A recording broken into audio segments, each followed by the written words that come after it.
3, 2, 1.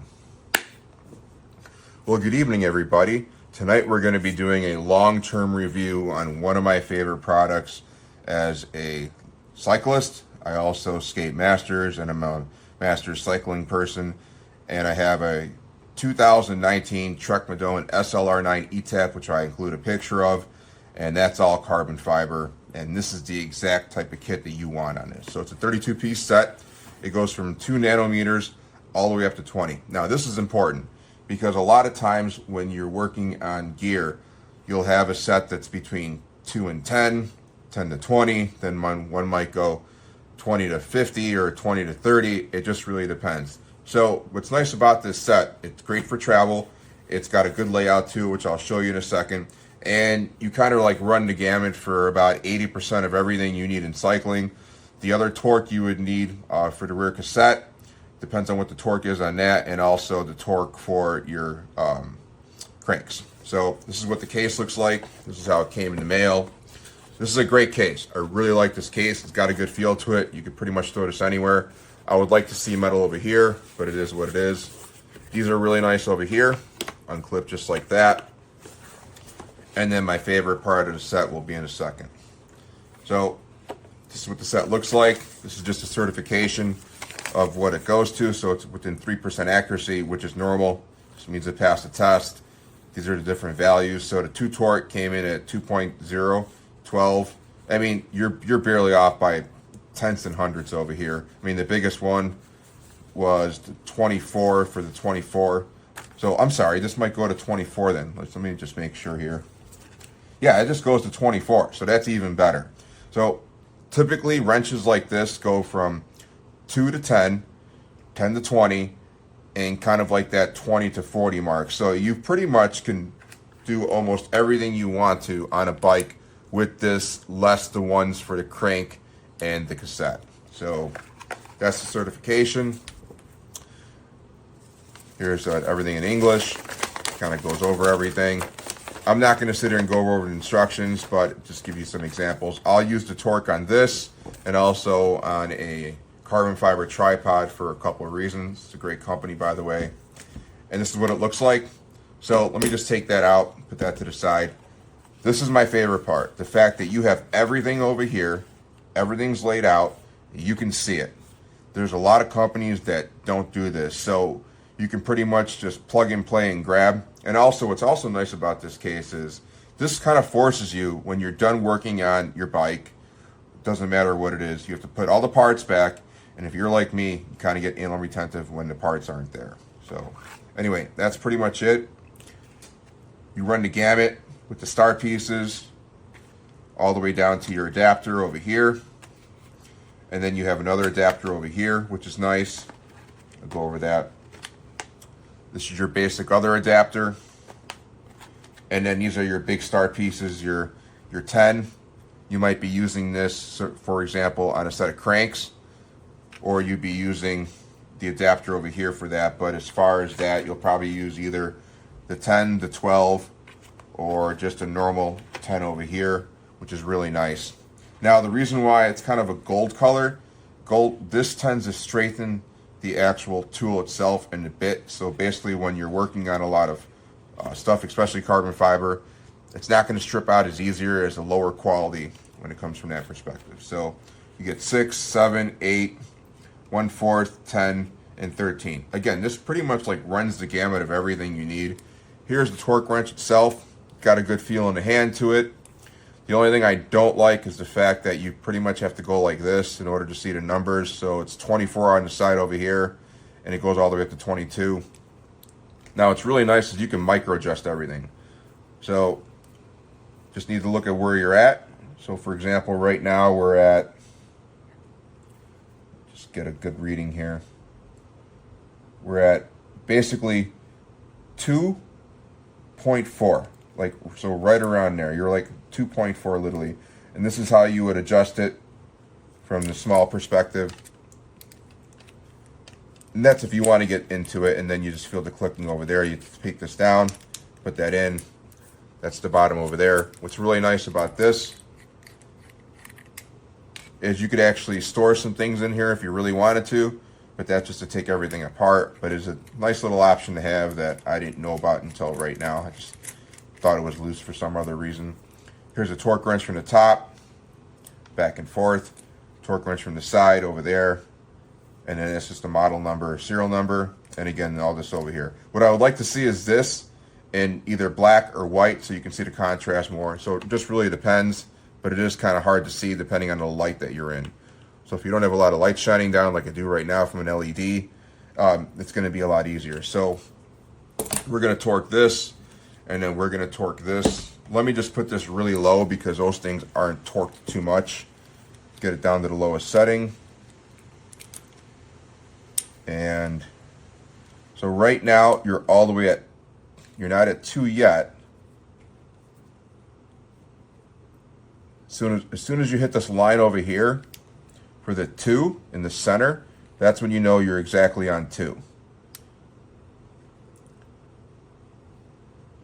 So that means you're exactly on 2 over there, and then you can go by 2/10 for what you want to do over there. So let's see what this is. I think this is a 4.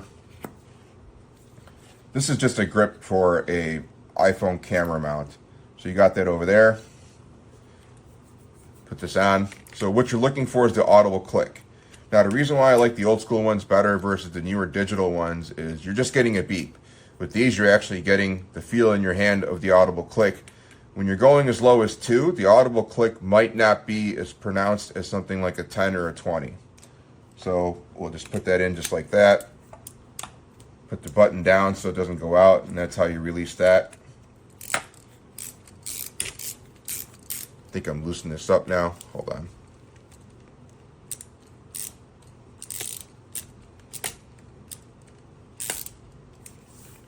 So we got a little bit of tension on there.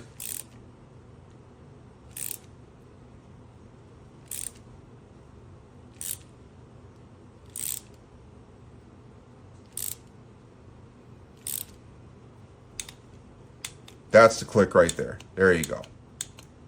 That's the click you're looking for. So again, that's a little click.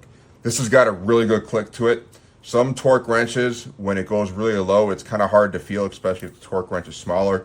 This has got a good feel in your hand, especially for the torque and also the length for power over here. So again, go over that one more time. You're looking for that little tiny click in there. That's pretty much it.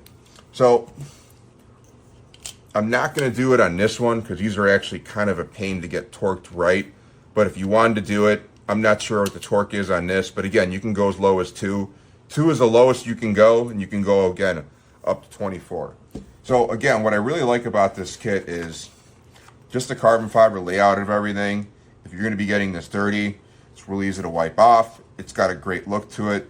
Everything's kind of laid out here, and again, you have everything over here that you need. So that's pretty much what I like about it. And the fact that you have everything here from 2 to 24 pretty much meets the gamut of everything you need for cycling. Now, a couple of notes for cycling. If you have a carbon fiber bike, especially carbon fiber, not really much on steel, but you still need it for steel. There's certain torque in Newton meters you have to hit or not go over for carbon fiber parts. The reason is because you can microfracture the carbon. You won't be able to see it. The only way to see it is through non-destructive testing or with a very, very, very powerful camera. And then if you crack that, it's going to create spider effects throughout the carbon, and you don't want that. So, for example, if you're tightening a seat post with this and it's carbon fiber, don't over torque that. Just be really careful about it. Don't feel the need to wrench it on there and go a little bit further. If you are having problems with that, you might want to take it back to your dealer, and maybe it could be a bolt, and maybe have them go over with you an education about it. But do not over tighten because the carbon will crack and it will break. And then this can be used pretty much for any bolt on there. The only downside to this, it is big. Typically when you have the ones that are 2 to 10, which, let me see if I have one over here. Hold on a second.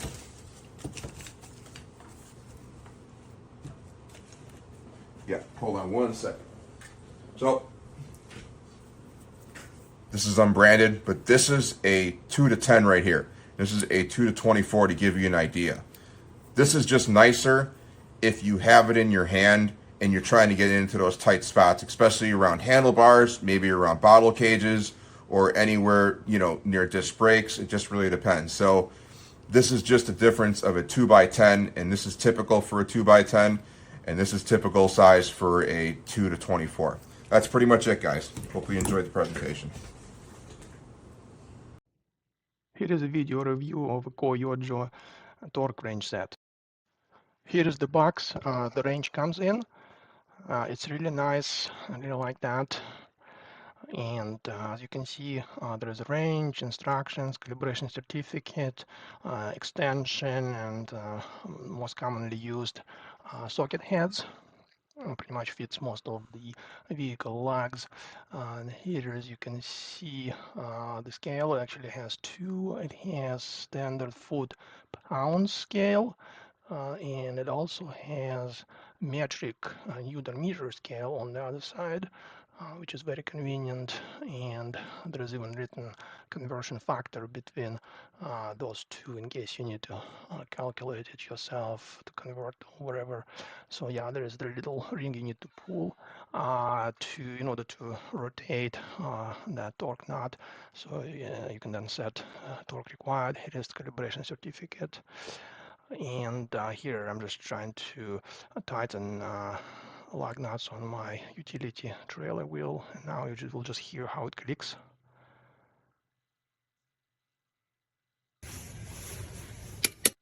Okay, here is done. In summary, I just want to add that I do really like the torque wrench. It comes in a nice case. It has pretty much everything you need to tighten up most common vehicle wheel lug nuts. And what I especially like that it comes with what appears to be a real calibration certificate, not just some kind of QC passed and calibrated, which I've seen in the past without the actual data, but this one has actual data. Looks kind of like a professional calibration certificate, which I do like, and that makes me believe it is pretty accurate. And also, just based on the feel, tightening those wheel lug nuts, I could guess it should be quite accurate. Thank you very much.